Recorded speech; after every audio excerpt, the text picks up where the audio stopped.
Surface area fourth,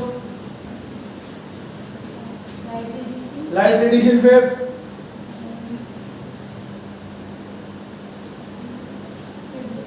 stability. Good, क्या है भाई?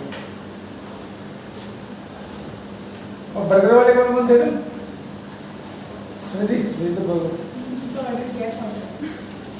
कब तक? चल ठीक है। ये लो भाई, ये तुम्हारा काइनेटिक्स का बड़ा वाला सेट। इस के आगे पीछे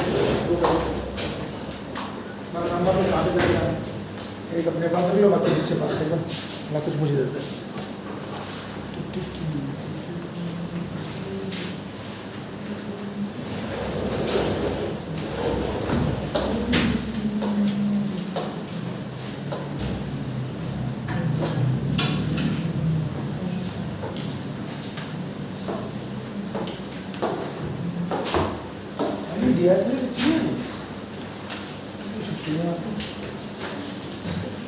चलो भाई पढ़ ले, सबको मिल गया?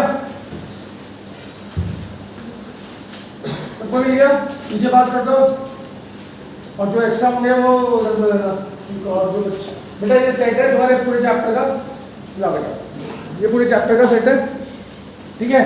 इसमें से मैं बताऊंगा क्या क्या करना है, क्या नहीं करना है।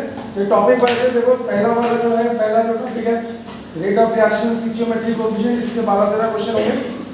फिर जीरो ऑर्डर, जब ऑर्डर पढ़ लोगे तो ऑर्डर के क्वेश्चन होंगे सेकंड सेट में। फिर फर्स्ट ऑर्डर के होंगे, फिर मैकेनिज्म के होंगे, फिर टेम्परेचर डिपेंडेंस के होंगे। पूरे चैप्टर इसमें कवर है। तो इसके अलावा this is only the first set, जो कि हमें पूरा यहाँ क्लास में करना है, ठीक है? इसके अलावा और भी सेट्स हैं जो आप घर में करोगे, रीजनिंग असर्शन है वगैरह वगैरह। चलिए, आज हम क्या पढ़ने वाले हैं? आज हम मोस्ट इंपॉर्टेंट चीज करने वाले हैं। जिसने आज नहीं पढ़ा, आज का लेक्चर मिस कर दिया, तो पूरा एक हफ्ता मिस करेगा अपना। मजाक नहीं कर रहा हूँ, सीरियसली बोल रहा हूँ। पहला है इफेक्ट ऑफ कंसंट्रेशन। है निकालिए, हमने 6 फैक्टर्स पढ़े थे, ऊपर रखेंगे सब। हमने 6 फैक्टर पढ़े थे ना? पक्का? देखा वो वीडियो, देख लिया? प्रॉब्लम पता है क्या आ रही है? प्रॉब्लम आ रही है। तो जो 6 फैक्टर थे उनमें से आज हम पहला फैक्टर, मैंने कहा था 3 फैक्टर पढ़ने हैं इन डिटेल, उसमें से आज हम क्या पढ़ने वाले हैं? आज हम पहला फैक्टर पढ़ने वाले हैं, स्टार्ट करने वाले हैं। इनफैक्ट 1 हफ्ते तक चलेगा ये फैक्टर, 1 वीक तक। कौन सा? कंसंट्रेशन। तो पहला है ना, effect of concentration on reaction rate. Effect of concentration on reaction rate. Concentration का क्या इफेक्ट होगा ऑन द रिएक्शन रेट, ठीक है? तो अब इसके लिए समझना, बेसिक चीज समझना। देखो, जब हमें इफेक्ट ऑफ कंसंट्रेशन पढ़ना होता है तो हमें पढ़ना होता है क्या, किसके अंदर, किस टॉपिक के अंदर हम इफेक्ट ऑफ कंसंट्रेशन पढ़ेंगे, सब ऊपर देखेंगे। तो हम उसके लिए लोग बोलेंगे रेट लॉ और रेट एक्सप्रेशन।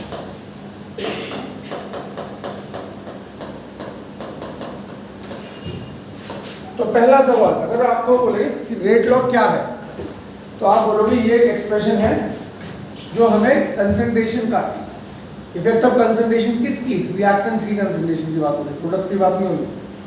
तो रेट लॉ क्या है, अब समझना ना। रेट लॉ क्या है? रेट लॉ वो एक्सप्रेशन है जिसमें हम ये बताएंगे कि कंसंट्रेशन का क्या इफेक्ट होगा on the rate of reaction. क्या बोला मैंने? रेट लॉ या रेट एक्सप्रेशन वो एक्सप्रेशन है, वो मैथमेटिकल एक्सप्रेशन है जो हमें ये बताता है कि कंसंट्रेशन का क्या इफेक्ट होगा on the rate of reaction, ठीक है? कितने समझ में आया? तो अब मैं एक रिएक्शन लिख रहा हूँ उसको समझाने के लिए। कंसीडर रिएक्शन, ठीक? ये मुझे दोबारा बनाना पड़ेगा टॉपिक, अगर इतने सारे ऑप्शन दे रहे। इसके मैं काम नहीं चलेगा। AA plus BB gives you, अब मैं प्रोडक्ट्स नहीं लिख रहा हूँ, मैं प्रोडक्ट्स क्यों नहीं लिख रहा हूँ? क्योंकि बेटा मुझे सिर्फ किसकी कंसंट्रेशन की बात करनी है, ठीक है? प्रोडक्ट्स की कंसंट्रेशन की बात नहीं करेंगे। तो मैं क्या लिखूंगा? Rate is directly proportional to concentration of B, ठीक है? Rate is directly proportional to concentration of B, ठीक है?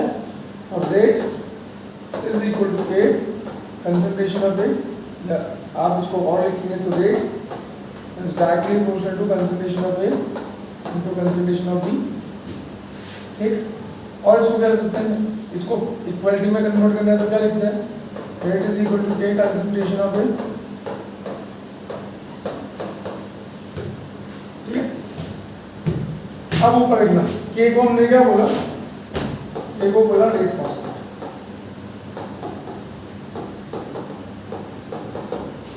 ठीक है जी, ये मेरी इक्वेशन फर्स्ट होगी।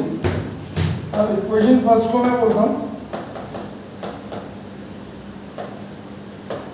रेट लॉ और रेट एक्सप्रेशन।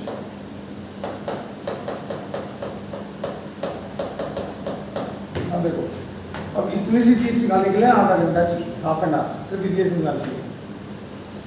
ठीक है, आपने क्या देखा, आपने एक रिएक्शन लिया A plus B B gives you products, आपने सीधा स्ट्रेट फॉरवर्ड क्या बोला, रेट लॉ क्या बोलता है स्ट्रेट फॉरवर्ड कि रेट कंसंट्रेशन ऑफ रिएक्टेंट ज्यादा तो रेट ऑफ रिएक्शन ज्यादा, लिखा हुआ rate is directly proportional to concentration of A. ठीक है, या rate is directly proportional to concentration of B, reactants की कंसंट्रेशन ज्यादा तो रेट ऑफ रिएक्शन ज्यादा। ठीक, करेगा। फिर हम सिर्फ क्या पढ़ रहे हैं, अच्छा अब एक बात बताओ, कितने फैक्टर्स हैं जो रेट को इफेक्ट करते हैं, 6। हम उनमें से 6 के 6 तो नहीं पढ़ रहे, कितने पढ़ रहे हैं, कौन सा, तो रेट लॉ में अब दिमाग में डाल लो, रेट लॉ में सिर्फ किसकी बात करेंगे हम, कंसंट्रेशन की, बाकी 5 फैक्टर्स की बात, इतनी बात समझ में आ गई।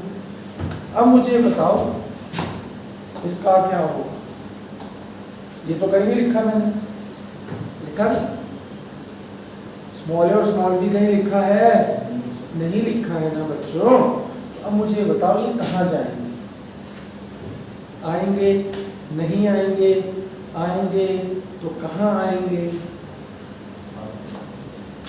कहाँ से है आवाज, आपने बोला, क्या बोला बच्चा, पक्का बर्गर बर्गर की शर्त, यार तो 20 रुपए का बर्गर नहीं खिला सकते, 30 रुपए का तो होगा, बताओ जरा। मैं तो ना बोल रहा मैकडी से मंगाओ या KFC से मंगाओ, मैं तो बोल रहा लोकली खिलाओ, बोल हाँ मैं खिलाऊंगा ना, सही भी तो हो सकता है, हाँ बोल देना एक बार। अच्छा ठीक है, और कोई कहाँ जाएगा, पावर में जाएगा, फ्रैक्शन में जाएगा, जो बोलना चाहेगा। सुनिए तेरे ऊपर एक चढ़ा हुआ है, इनकी बहुत है, चल इसी का बोल रही, मैं बताती हूँ, इसी का बोल बेटा, कहाँ जाएगा, इस पे भी चढ़ा हुआ, और एक दिन सारे लिया ना, मैं अपने पूरे स्टाफ को पार्टी दे दूंगा। हाँ भाई, और कौन, 1 2 3 पीछे हमारे पुराने बच्चे, कहाँ जाएगा, स्मॉल भी। तुम ये मत सोचा करो सर को हमसे गुस्सा है, मुझे गुस्सा किससे नहीं होता, पर मैं सिर्फ इतना बोलता हूँ बेटा रोज आया करो, सारा छूट जाता है, तुम्हारा नुकसान है, मेरा क्या नुकसान है बताओ। ठीक है, तुम नहीं पढ़ोगे ना, मैं मजाक नहीं कर रहा हूँ, सीरियसली बोल रहा हूँ, मैं बहुत सीरियसली सोच रहा हूँ, मुझे बहुत सारे ऑफर मिल रहे हैं, मैं छोड़ के चल जाऊँगा अपने इंस्टीट्यूट, बता दिया मैंने। तुम नहीं पढ़ोगे ना, मैं चल जाऊँगा, मुझे इतने तगड़े ल्यूक्रेटिव ऑफर मिल रहे हैं ना कि आ जाओ सर पढ़ाने, तो मैं चल जाऊँगा छोड़ छाड़ के, अगर तुम नहीं पढ़ोगे, यहाँ रख दूंगा फिर मैं किसी को, पढ़ते रहना। बोलो जल्दी बोलो, स्मॉल भी कहाँ जाएगा, आकाश बोल यार, कुछ तो बोल मेरे भाई, आएगा नहीं आए, ये भी हो सकता है कि ना आए ना, बोल बेटा, नहीं आएगा, आएगा, कुछ तो बोल यार मेरे भाई, कुछ तो बोलो। और ब्रेकर प्रोग्रेशन आएगा, पावर में आएगा, चलो देख लेते हैं, अब ध्यान से देखना बेटा। हाँ मैंने क्या बोला, मैंने बोला आज जिसने मिस किया उसने बहुत कुछ मिस किया। फिर बच्चे आजकल बोलते हैं ना सर हम यूट्यूब से पढ़ लो, मैं भी देखता हूँ किसने पढ़ा होगा, इसे पूरे यूट्यूब में देख लो, चैलेंज के साथ बोलता हूँ। अब देखो मैं क्या लिख रहा हूँ, मैं एक ही जगह लिख रहा हूँ P, हो सकता है तुम्हारी क्लास में A ही लिखाया जाए, ये भी हो सकता है कि यहाँ पे B ही लिखाया जाए, ठीक, और हो सकता है YouTube वाले भी लिखाएं, और फिर वो उसे जिंदगी भर एक्सप्लेन नहीं कर सकते ढंग से। अब देखो मैंने क्या लिखा, P और Q, अब मैंने लिखा P और Q, अब मैंने लिखा P और Q, ठीक। अब जब मैं ऐसा लिखता हूँ तो कई बच्चे बोलते सर ने ABCD ढंग से नहीं पढ़ी, लगता है यहाँ तो A और P लिखा हुआ, सबने यहाँ P और Q लिख दिया। अब ये P और Q समझना है, ये P और Q एक हफ्ते में समझ में आएगा, पता तुम्हें, ये P और Q की कहानी है सारी समझना। ए और बी क्या है वो देखो, जो तुम्हें रिएक्शन में दिख रहा है। ए और बी क्या है? स्टिचियोमेट्रिक कोएफिशिएंट है भाई। ए और बी ना यहाँ पे लिख सकता है, मैं ये नहीं बोल रहा हूँ, लिख सकते हैं, पर वो 100% रिएक्शन में एप्लीकेबल नहीं है। समझ में आ गया? 70-80% में एप्लीकेबल है, बाकी 20% में एप्लीकेबल नहीं है। मतलब 70% रिएक्शन में जो यहाँ पे होगा वो यहाँ पे आएगा, पर बाकी 30% में नहीं आएगा, ये बता दो। तो सबके लिए एप्लीकेबल नहीं है, इसलिए मैं नहीं लिख रहा हूँ, तुम्हें बड़ी बात सिखा। तो पहले डिफरेंस करना सीखो, सिर्फ दिमाग में डालो कि हाँ डिफरेंस हो सकता है, ठीक है? फिर पूरा चैप्टर बहुत आसान हो जाएगा बच्चों। तो समझो, जो अब टर्म समझना मेरी, जो बैलेंस केमिकल इक्वेशन, जब हम क्या पढ़ रहे हैं, इफेक्ट ऑफ कंसंट्रेशन, पढ़ते रहो, इसी में लगाओ टाइम, कोई टेंशन नहीं है। इसी में जितना टाइम लगा लोगे उतना आगे चैप्टर समझेगा। हम क्या पढ़ रहे हैं? Effect of concentration. किसकी कंसंट्रेशन? रिएक्टेंट्स की कंसंट्रेशन। किसके अंदर पढ़ रहे हैं? रेट लॉ के अंदर। रेट लॉ क्या है? जो मुझे बताता है कि कंसंट्रेशन ऑफ रिएक्टेंट्स का क्या इफेक्ट होगा रेट में, हाँ या ना। अब उस रेट लॉ के अंदर क्या क्या है? एक तो भैया रेट कांस्टेंट है, 15 मिनट अभी इसमें भी लगेंगे। रेट कांस्टेंट क्या है, क्यों है, कहाँ से आया। और दूसरा क्या है? कंसंट्रेशन है ए और बी की। और तीसरा क्या है? मैंने अलग से लिख दिया पी और क्यू, जो मुझे रिएक्शन में कहीं भी दिख नहीं रहा है। समझ में आ गया है ना? पी और क्यू कहीं नहीं दिख रहा ना, मैं कुछ भी लिख सकता हूँ। यहाँ पे ए और बी है, यहाँ पे मैं एक्स और वाई लिख सकता हूँ, ठीक है? यहाँ पे ए और बी है, यहाँ पे मैं सी और डी लिख सकता हूँ, मेरी मर्जी।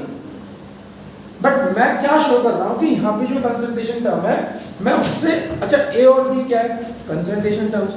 क्या बोलते हो आप? Number of moles. ये तो बोलते हो भाई। ए बी को क्या बोलते हो? N2 + 3S2। अगर आपके पास ये इक्वेशन गिवन है तो आप ए और बी का, ये 1 है, इसको बोलोगे ए, और ये 3 है, इसको बोलोगे बी, ये तो बोलोगे स्टिचियोमेट्रिक कोएफिशिएंट। मेरी बात समझ में आ गई? ठीक। तो स्मॉल और small B they are stoichiometric coefficient. क्या होते हैं stoichiometric coefficient? Number of moles in a balance chemical equation, ये बोल सकते हो, या आप क्या और क्या बोल सकते हो? वो रेशियो रिएक्टेंट्स का जिसमें वो रिएक्ट कर रहे हैं। भाई ऐसे तो पढ़ोगे इसको, इस इक्वेशन को कैसे रीड करोगे? 1 मोल N2 का, सॉरी 1 मोल N2 का 3 मोल H2, यानी कि जिस रेशियो में N2 और H2 रिएक्ट कर रहे हो 1:3 है, ऐसा बोल सकते हो। यही तो बोलोगे, ठीक है? तो बैलेंस केमिकल इक्वेशन में जो स्मॉल ए और स्मॉल बी लिखा हुआ है, दे आर स्टिचियोमेट्रिक कोएफिशिएंट। और वो क्या रिप्रेजेंट करते हैं? वो उस रेशियो को रिप्रेजेंट करते हैं जिस रेशियो में रिएक्टेंट्स रिएक्ट करते हैं। Is that clear? ए और बी क्लियर होगा, हाँ या ना? ठीक। पहली चीज जो मैं आपको अब बताने वाला हूं, जो रेट लॉ एक्सप्रेशन है, अब यहां पे मैं बहुत सारे नोट लिखने वाला हूं। अब यहां पे बहुत सारे नोट, ठीक है? पहला पॉइंट नोट के अंदर रेट लॉ जो है is an experimentally determined quantity।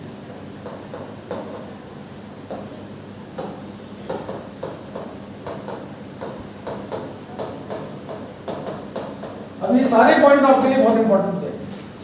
जो मैंने इस एक्सप्रेशन को रेट लॉ लिखा, ये मैंने रिएक्शन देख के नहीं लिखा। मेरी बात समझ में आ गई? रिएक्शन मेरे पास है, मैं उसे लैब में ले गया, मैंने उसको कई बार रिपीट कराया, 1 बार 2 बार 3 बार 4 बार 5 बार, ठीक है? फिर मैंने उसमें क्या देखा? ए और बी क्या है? Ratio in which reactants are react. P और क्यू मुझे अभी बोलना नहीं चाहिए, पर मैं बोल रहा हूं, पी और क्यू भी कंसंट्रेशन ही है ए और बी की। क्या बोला मैंने? पी और क्यू भी क्या है? कंसंट्रेशन। ए और बी भी क्या है? कंसंट्रेशन। ए और बी क्या है? वो कंसंट्रेशन जिस रेशियो में रिएक्टेंट रिएक्ट करते हैं। अब मैं तो बड़ी बात बोल रहा हूँ, पी और क्यू क्या है? वो कंसंट्रेशन इस ए और इस बी की जो रेट ऑफ रिएक्शन को इन्फ्लुएंस करती है। स्मॉल और रटना है, अभी रटना है। देखो ए और बी क्या? वो कंसंट्रेशन कैपिटल ए और कैपिटल बी की जिस रेशियो में रिएक्टेंट्स रिएक्ट करते हैं, ठीक? पी और क्यू क्या? वो कंसंट्रेशन इस ए और इस बी की जो रेट ऑफ रिएक्शन को इन्फ्लुएंस करती है। समझ में आ गया?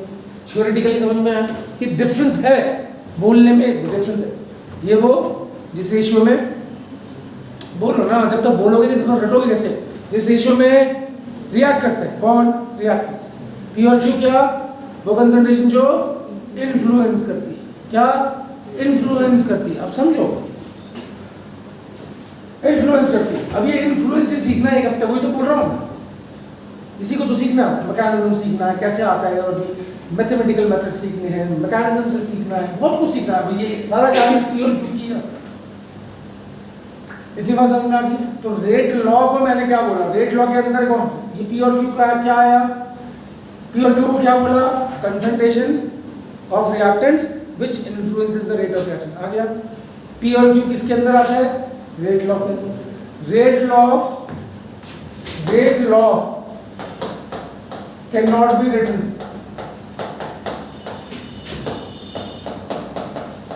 ओनली by seeing या by checking, by seeing the chemical reaction.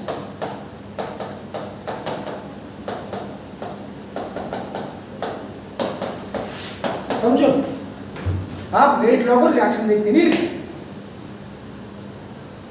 समझ में आ गई? क्यों? क्योंकि इसमें जो कंसंट्रेशन टर्म है जरूरी नहीं है वो रेट ऑफ रिएक्शन को इन्फ्लुएंस करेगा। हो भी सकता है, नहीं भी हो सकता। मैंने कहा था ना, लिख भी सकते हैं, नहीं भी लिख सकते। आया? तो क्योंकि नहीं भी लिख सकते तो मैं क्यों लिखूं? 70% रिएक्शन में जो ए होगा, पी होगा, वही यहाँ पे भी होगा। जो पी है, क्यू है, बराबर है। पर 30% रिएक्शन में ना, मेरी बात समझ में आ गई? तो मैं क्या करूँगा? मैं तो एक साथ ही पढ़ाऊंगा ना सब कुछ, अलग अलग थोड़ा पढ़ाऊँ। इतनी बात समझ में आ गई? तो मोटी मोटी बात रख ली। ए और बी क्या, जैसे रेशियो में रिएक्टेंस रिएक्ट करते हैं। पी और क्यू क्या, जो रेट ऑफ रिएक्शन को इन्फ्लुएंस करती है। पी और क्यू कहाँ से निकलती है? रेट लॉ से। और रेट लॉ क्या है? एक्सपेरिमेंटली डिटरमाइन क्वांटिटी है। रिएक्शन देख के हम रेट लॉ नहीं लिख सकते, उसके लिए हमें एक्सपेरिमेंट पढ़ना पड़ेगा, वो हमें आगे पढ़ना है।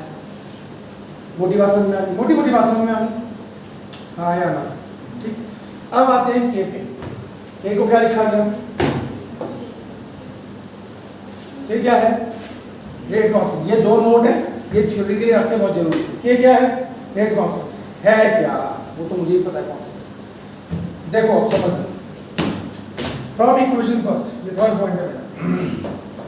From equation first, rate is equal to A concentration of A की पावर P, B की पावर Q, ठीक है? If concentration of A is equal to concentration of B की पावर Q is equal to 1 mole per liter, अगर मैं दोनों को 1 मान लूँ तो therefore rate is equal to क्या हो जाएगा? बोलो आप। अरे हाँ हो जाएगा, ठीक है? अब मैं क्या लिख रहा हूँ? ध्यान देना, ये तो वो है जो फर्जी बात है, अभी अंदर घुसेंगे। तो रेट कांस्टेंट को डिफाइन करना, रेट कांस्टेंट के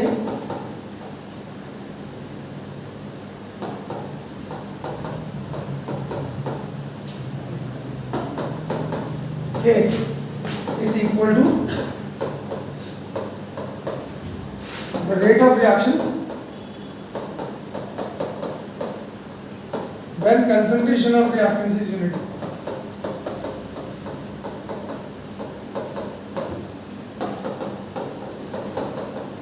जी, ये तो जो हमने लिखा, जो हमने यहाँ पे किया वो आपको लिखा था। अब ये पॉइंट बहुत इंपॉर्टेंट है कि since do not depend on the concentration of reactance,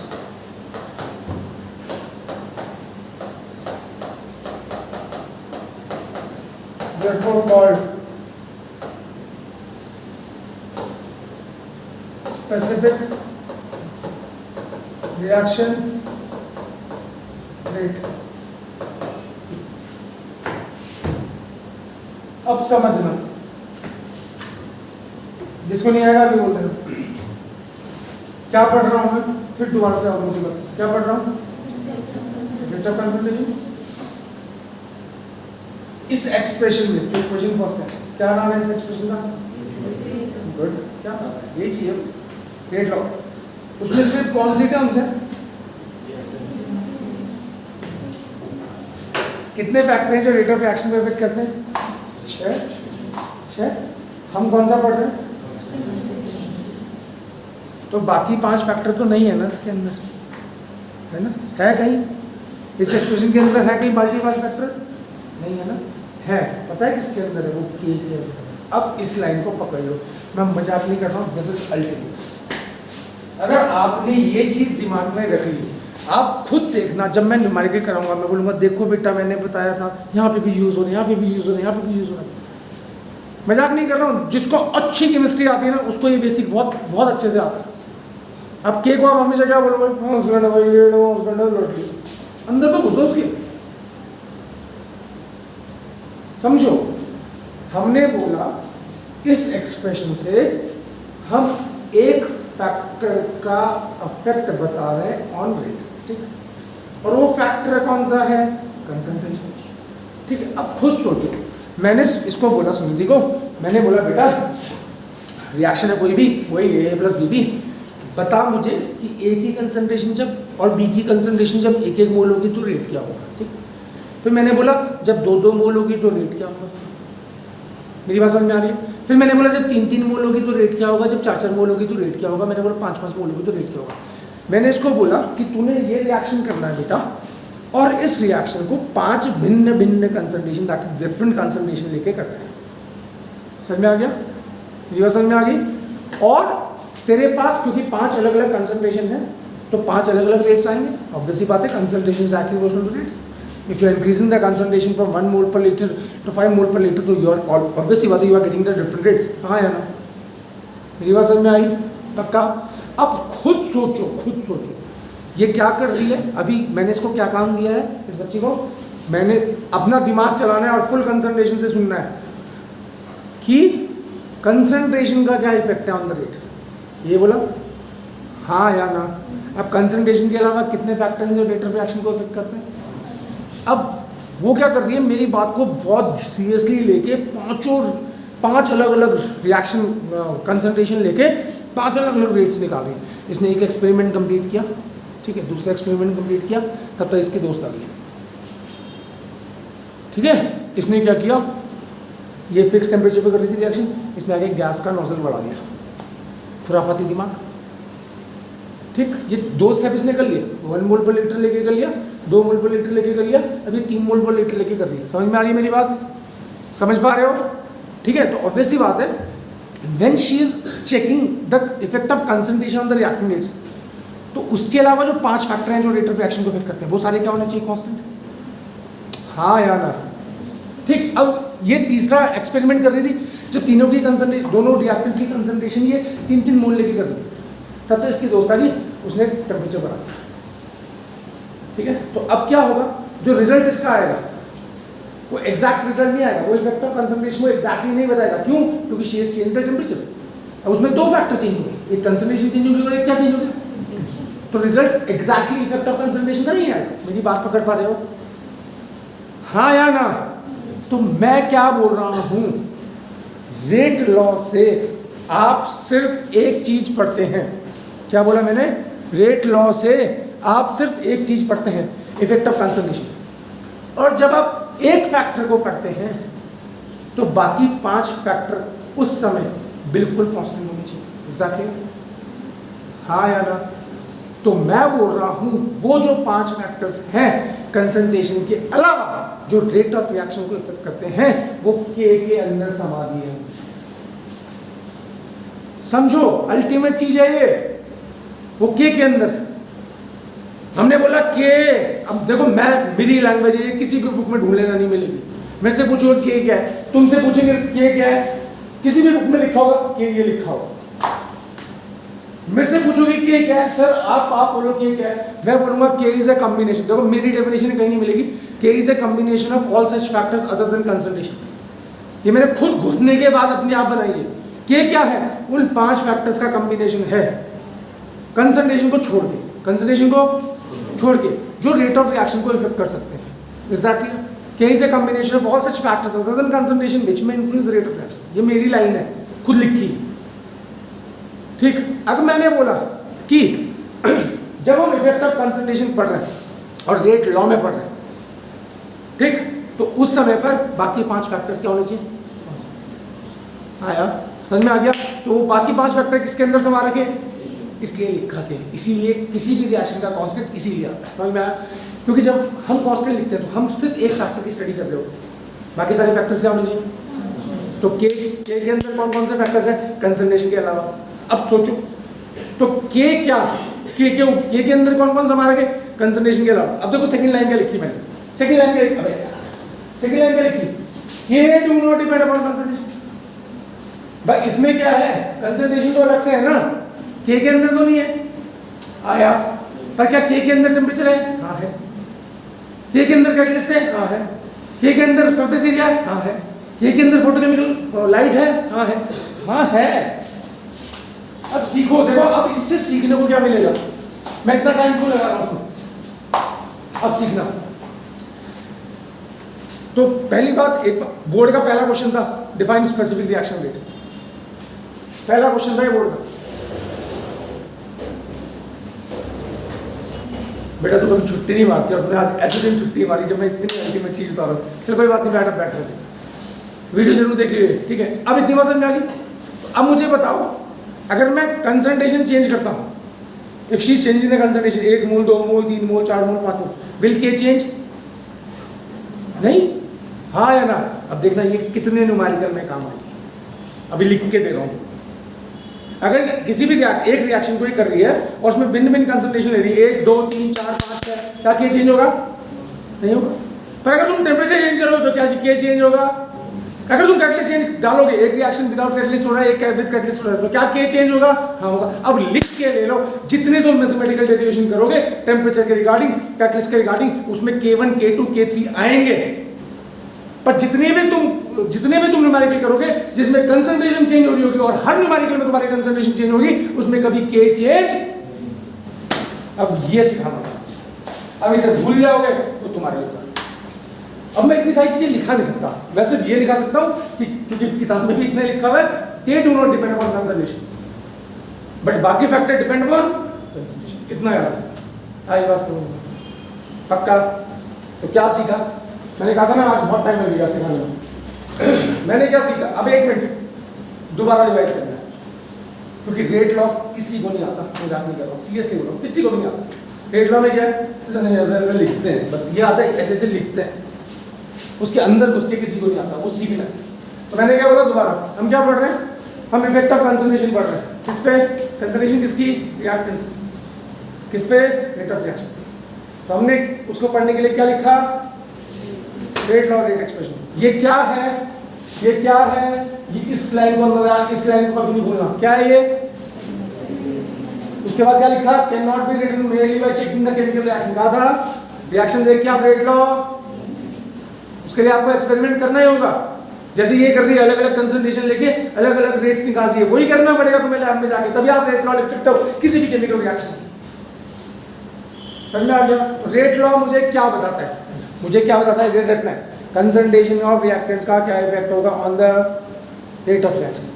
हाँ, रेट लॉ में सिर्फ क्या आता है? रेट आता है और कंसंट्रेशन आता है। बाकी कंसंट्रेशन के अलावा जो 5 फैक्टर्स होते हैं वो क्या हो जाते हैं? कांस्टेंट। किसकी फॉर्म में? के की फॉर्म में। आया? अब नहीं आया तो बता जल्दी बताओ, क्या नहीं आया इसमें? आ गया? तो रेट लॉ एक लाइन लिख लो, फिर मैं लिखाता हूं आगे। It is an expression, it is an expression in which the rate of reaction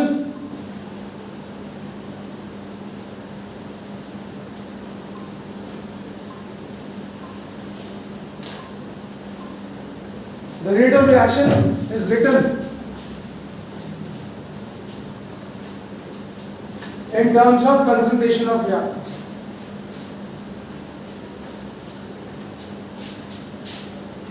ठीक है जी? अब ऊपर लिखना मेरे बच्चों, ऊपर लिखना मेरे बच्चों, प्यारे बच्चों, बेटा ध्यान देना। फिर मैंने क्या कहा था? अब जो बात आगे करनी है उसके आगे मत करो। यहाँ पे कंसंट्रेशन ए और स्मॉल बी को क्या कहा था? स्टिचियोमेट्रिक कोएफिशिएंट, वो कंसंट्रेशन रिएक्टेंट्स की जो रेट ऑफ रिएक्शन में पार्टिसिपेट करती है या जिस रेशियो में रिएक्टेंट्स रिएक्ट करते हैं। पर जब मैंने रेट लॉ लिखा तो यहाँ पे ए की जगह क्या लिखा और बी की जगह क्या लिखा? तो मैंने बोला this P may be same as A. P और ए सेम हो सकते हैं, कहा था नहीं कहा था? पर क्योंकि डिफरेंट भी हो सकते हैं इसलिए मैंने ए नहीं लिखा। ये तो बात है यार, अब यही पढ़ना है। आगे हम किस पे जा रहे हैं? अब हम पी और क्यू को खोलने जा रहे हैं, पी और क्यू का डिटेल निकालने जा रहे हैं। ठीक, तो पी क्या है? पहले बेसिक तो सीखो। पी क्या है? ये भी कंसंट्रेशन है ए की, और क्यू क्या है? ये भी कंसंट्रेशन है बी की। और स्मॉल ए और स्मॉल बी क्या है? कंसंट्रेशन, दोनों ही कंसंट्रेशन था। पर मैंने थ्योरेटिकली क्या बोला कि स्मॉल ए और स्मॉल बी वो कंसंट्रेशन है जिस रेशियो में रिएक्टेंट्स रिएक्ट करते हैं। ठीक, डन। और पी और क्यू क्या है? वो कंसंट्रेशन है जो रेट ऑफ रिएक्शन को जोर से इन्फ्लुएंस करते हैं। अब तुम्हारे दिमाग में आ रहा होगा सर इन्फ्लुएंस कैसे करते हैं? वही तो पढ़ना है करते हैं। वही एक वीक, नेक्स्ट एक वीक हम इसी पी और क्यू को खोलेंगे। समझ में आ गया? इतनी बात समझ में आ गई? बताओ, अब पी और क्यू के बारे में पढ़ना, पहले पूरा नोट करो।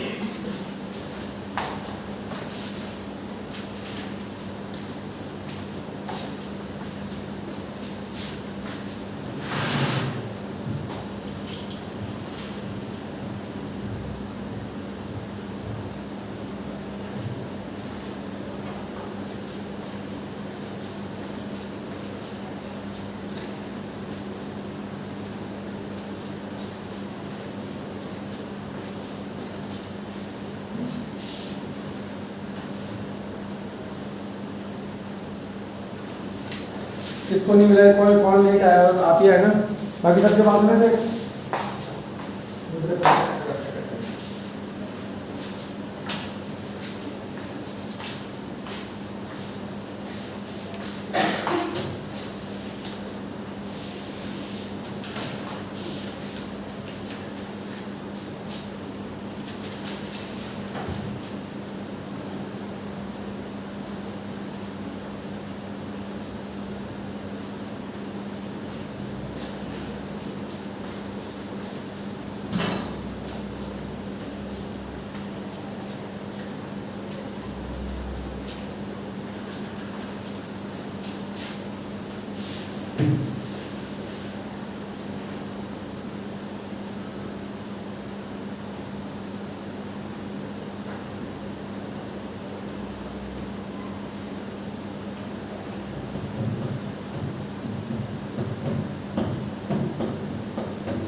हो गया?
ओके बच्चों, डन।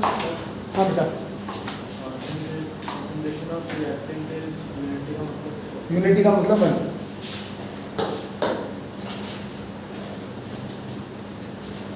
हो गया। चले आगे, अब हेडिंग डालिए। अब हम क्या करने वाले हैं, अभी तक हम पी और क्यू को क्या बोल रहे हैं, ऊपर देखिए प्लीज। अभी तक हम क्यू को क्या, पी और क्यू को क्या बोल रहे हैं कि भाई ये पी और क्यू रेट लॉ से आती है। कहाँ से आती है, रेट लॉ से, है ना। और अभी तक हमने उसको क्या बोला कि भाई ये वो कंसंट्रेशन है जो रेट ऑफ रिएक्शन को इन्फ्लुएंस करती है। हाँ, अभी तक हमने उनको कोई नाम नहीं दिया है, अब हम उनको नाम देने जा रहे हैं। हेडिंग डालिए, ऑर्डर ऑफ रिएक्शन।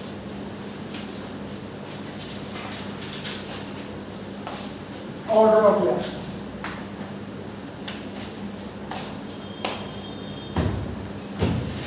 नाउ करेंगे।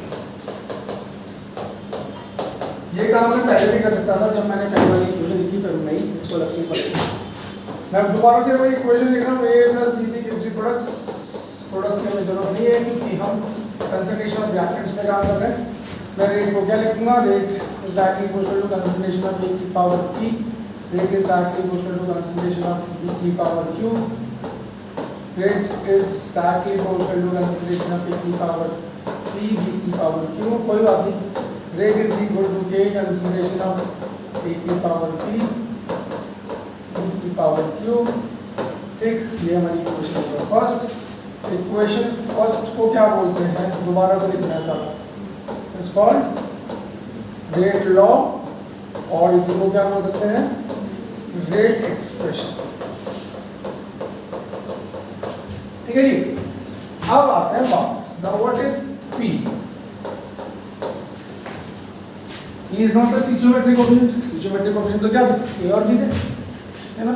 P क्या है, अब देखो, P को हमने नाम दिया order with respect to A, Q को क्या नाम दिया, order with respect to B, और P प्लस Q को क्या बोला, overall order of reaction.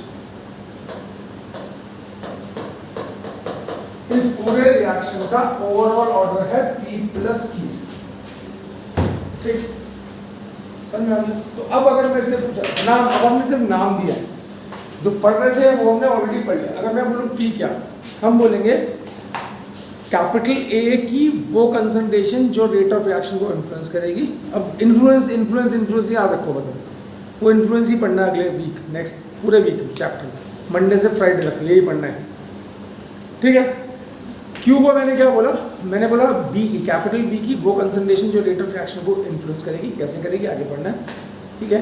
P और Q को क्या बोला, हमने बोला पूरे रिएक्शन की वो ओवरऑल कंसंट्रेशन जो रेट ऑफ रिएक्शन को इफेक्ट करेगी, उसको बोला ओवरऑल ऑर्डर ऑफ रिएक्शन। क्या समझ में आया? हाँ आया।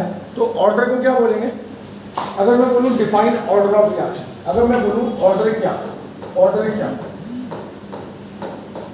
ठीक है। अब ध्यान देना और कोरिलेट करना। ठीक है। ओवरऑल ऑर्डर की बजाय वो बोलेगा ऑर्डर ऑफ रिएक्शन, तो इंडिविजुअल ऑर्डर नहीं पूछता ए और बी के, वो पूछता है रिएक्शन का ऑर्डर क्या है। तो सम ऑफ पावर्स, ठीक है, सम ऑफ पावर्स किसकी, to which the concentration terms are raised, concentration terms are raised, किसमें, in an experimentally determined rate. ये है इसकी डेफिनेशन।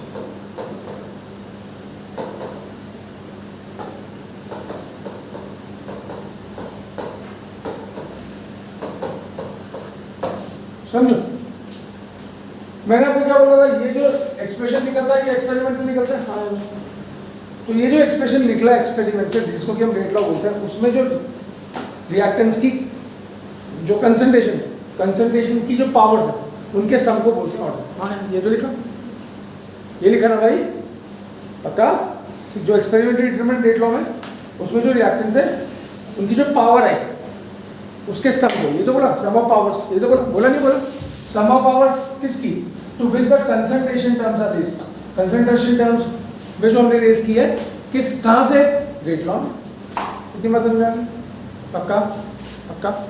चलो अब हम बात कर लेते हैं ऑर्डर क्या क्या हो सकता है। जीरो हो सकता है, पी प्लस क्यू ऑर्डर हमने बोला पी प्लस क्यू, ये क्या हो सकता है? जीरो हो सकता है। चलो मैं पहले बताऊंगा जो तुम्हें पढ़ाया जाएगा स्कूल में। जीरो हो सकता है, हाँ हो सकता है। वन हो सकता है, हाँ हो सकता है। टू हो सकता है, हाँ हो सकता है। थ्री हो सकता है, हाँ हो सकता है। थ्री से ज्यादा rarest of the rare case, 1,00,000 reaction में एक। लो गिनती भी बता दी। तीन से ज्यादा ऑर्डर नहीं, समझ में आ रहा है? पी प्लस क्यू कितना आएगा? जीरो आ सकता है, हाँ। वो जीरो कब आएगा, क्यों आएगा, वो जो बहस करनी है क्लियर। जीरो आ सकते हैं, हाँ आ सकता है। वन आ सकता है, हाँ आ सकता है। टू आ सकता है, हाँ आ सकता है। थ्री आ सकता है, हाँ आ सकता है। फोर नहीं आता, rarest of the rare case में फोर आ सकता है। ठीक। दूसरी बात, ऑर्डर फ्रैक्शन में हो सकता है 1/2, हाँ हो सकता है। 3/2, हाँ हो सकता है। 5/2, कुछ भी हो सकता है। फ्रैक्शन ये हो सकता है, हाँ हो सकता है। फ्रैक्शन में हो सकता है, हाँ हो सकता है। ठीक है। ओए ओए ओए ओए ओए सो रही है, बड़ा मुंह खोल गई। ये अब तुम्हें इतना स्कूल में बताया जाएगा, इससे अलावा कुछ नहीं बताया जाएगा। ठीक है, तो हम भी इतना ही पढ़ेंगे। अब मैं बोलता हूँ ऑर्डर नेगेटिव हो सकता है।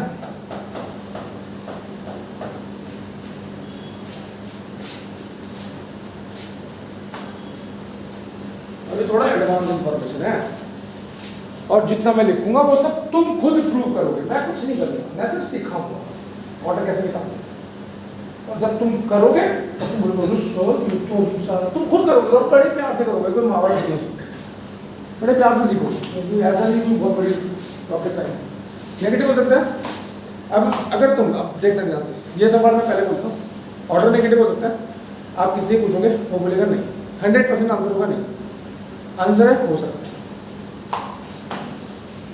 ठीक है, और नेगेटिव ऑर्डर आप खुद निकालोगे जब मैंने tell how to write the mechanism, जब आप खुद मैकेनिज्म लिखोगे, मैकेनिज्म से ऑर्डर निकालोगे, आप खुद निकालोगे नेगेटिव ऑर्डर। ठीक है, तो अभी फिलहाल के लिए नहीं लिखा रहा हूँ, थोड़ा टाइम भी आगे जाके पढ़ेंगे तो बताऊंगा। ठीक है, तीसरी बात, रेट लॉ में कौन आता है? ए प्लस बी की कितनी प्रोडक्ट्स कौन है? रिएक्टेंट्स है ना। हाँ यार, रेट लॉ में हम क्या पढ़ते हैं कि रिएक्टेंट्स की कंसंट्रेशन कैसे रेट ऑफ रिएक्शन को इन्फ्लुएंस करती है। ठीक है, 3 सवाल हो गए।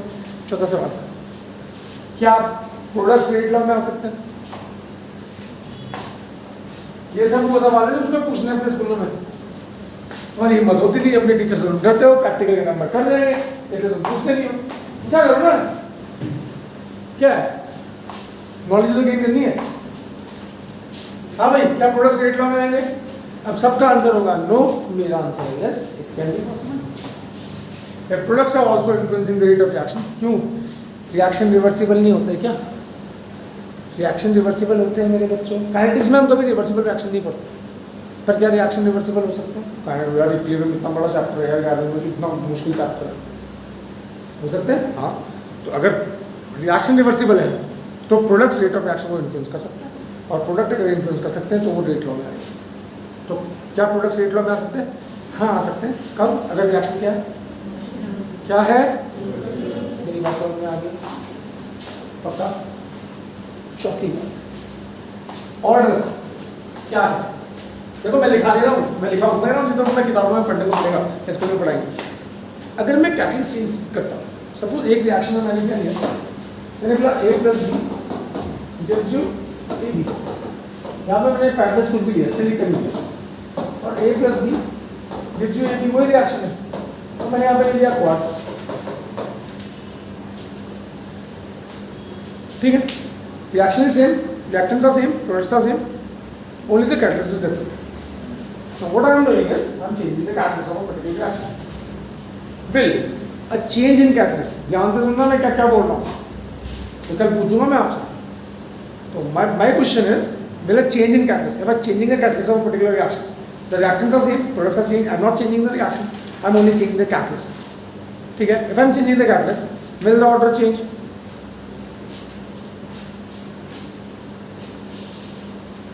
अब देखो क्या है, अब तुम थोड़ा थोड़ा आ रहे हो दिमाग में, ऑर्डर तो कंसंट्रेशन, अब दिमाग लगाओ ना, ऑर्डर तो कंसंट्रेशन का है ना, कैटलिस्ट अलग चीज है ना। अभी तक मैं सिर्फ क्या कर रहा था, रेट लो, मैंने बोला क्या है, क्या बताता है, कंसंट्रेशन कंसंट्रेशन कंसंट्रेशन, ठीक है। अब मैं क्या कर रहा हूँ, मिक्सअप कर रहा हूँ, थोड़ी सी मिक्सिंग कर रहा हूँ, समझ में। अभी तक मैं सिर्फ क्या बोल रहा हूँ, रेट लॉ में हम सिर्फ क्या पढ़ते हैं, इफेक्ट ऑफ कंसंट्रेशन, और फिर मैंने क्या बोला था, जब इफेक्ट ऑफ कंसंट्रेशन पढ़ते हैं तो बाकी फैक्टर क्या, कांस्टेंट के, उन सबका कॉम्बिनेशन, यही था।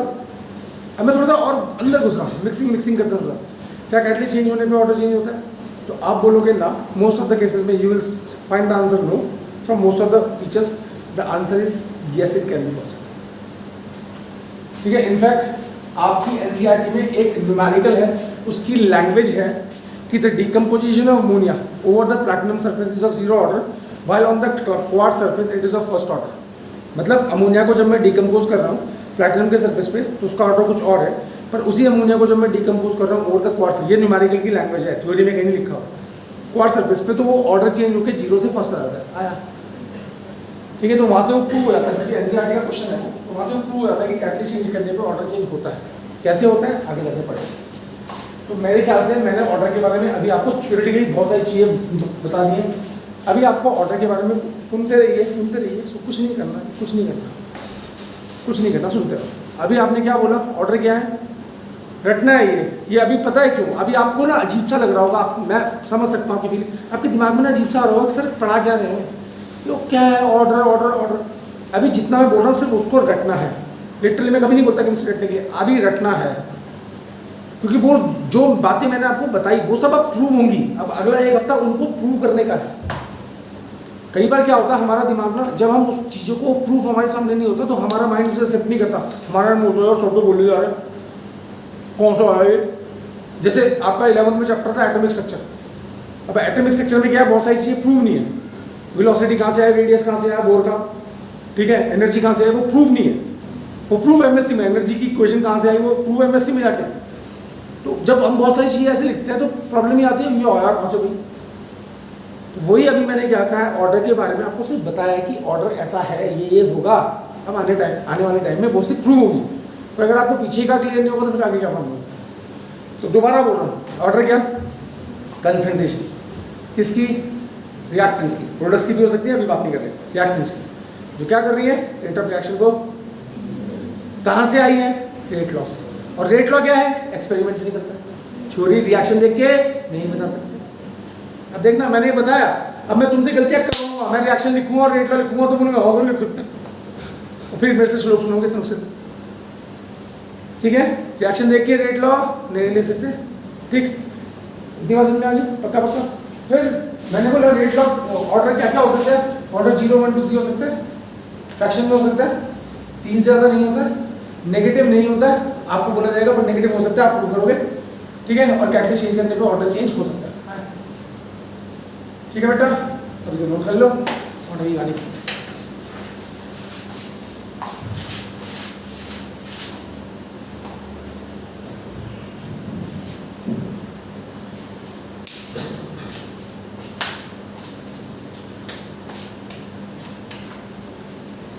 दूँ, संडे है ना।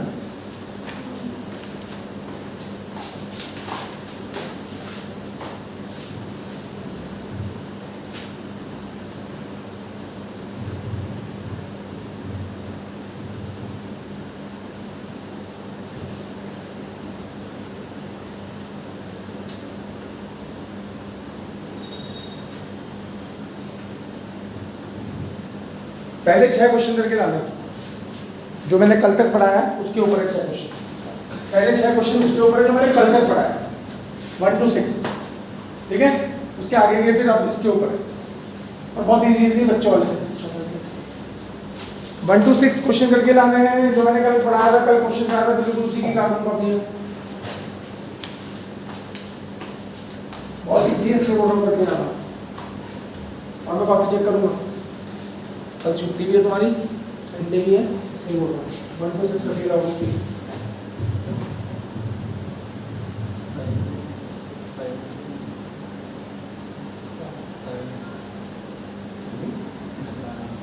कल नहीं है, कल आराम करो, कल मेरा उसका पेपर है बच्चों का, बच्चों का यूनिवर्सिटी का पेपर है।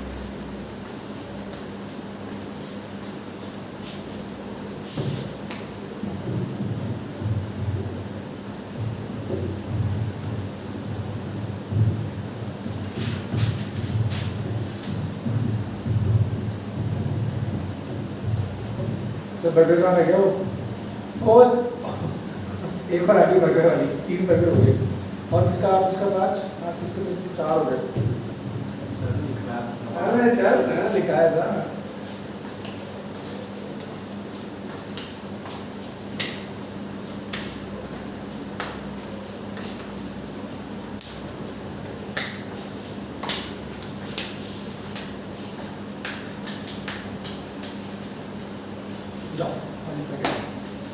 ये मुझे से बहुत लंबा टॉपिक है। अब हम कल से क्या करेंगे, ये जो मैंने 0 1 2 3 लिखा, कल से इनको सीखेंगे। 0 1 2 3 थोड़ा सा बोरिंग है कल से काम, आज बड़ा इंटरेस्टिंग था, आज बहुत सारी चीज़ सीखी थी। कल एक दिन का बोरिंग है, उसके बाद फिर इंटरेस्टिंग हो जाएगा। ठीक है जी, ऐसे करेंगे। तुम्हारा टेस्ट होगा ना फिर इसका,